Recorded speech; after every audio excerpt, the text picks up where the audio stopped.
अस्सलाम वालेकुम, this is mister मीबर और आज मैं हूँ इस वक्त उमरकोट में और मेरे पीछे उमरकोट का एक तारीख़ी किला जो कि सुमरा दौरे हुकूमत में बना था 1050 से लेकर 1350 ईस्वी के दौरान। बहुत ही पुराना है। उस पर बाद में तो बहुत सारे हुक्मरान आए गए और मुख्तलिफ हुक्मरानों के पास ही रहा, क्योंकि ये एक ऐसा किला था जिस पर सबकी नज़रें थी। आखिर में ये अंग्रेज़ों के पास था, अब तो पाकिस्तान में है और हमारे पास उमरकोट में। तो आइए आपको सिंध का ये एक किला दिखाते हैं।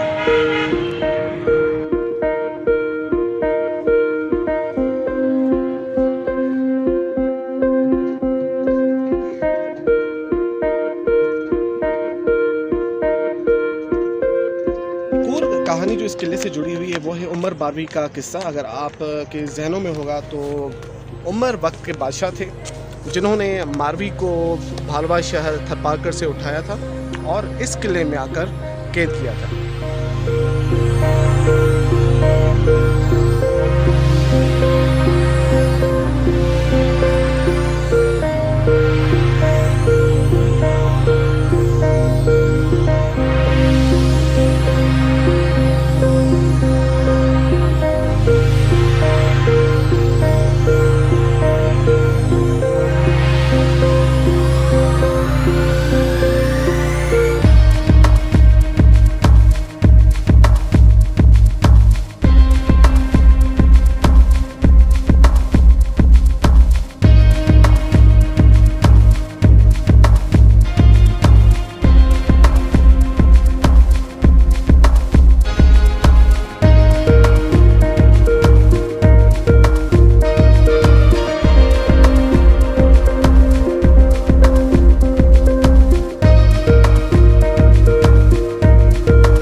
मेरे पीछे आप जो एक यादगार देख रहे हैं, ये दरअसल इस यादगार को नाम दिया गया है हिंगोरीन।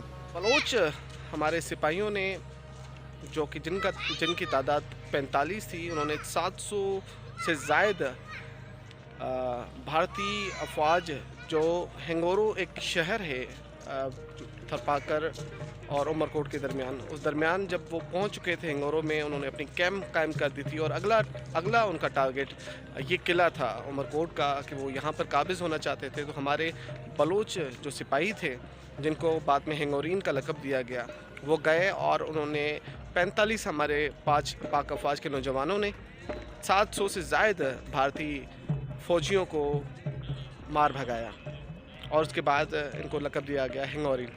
कौमी तराना भी आपको नज़र आता है। तो ये इस वक्त आपको उमरकोट के किले पर ये हिंगोरीन यादगार मिलती है, जिसको आप आकर देख सकते हैं।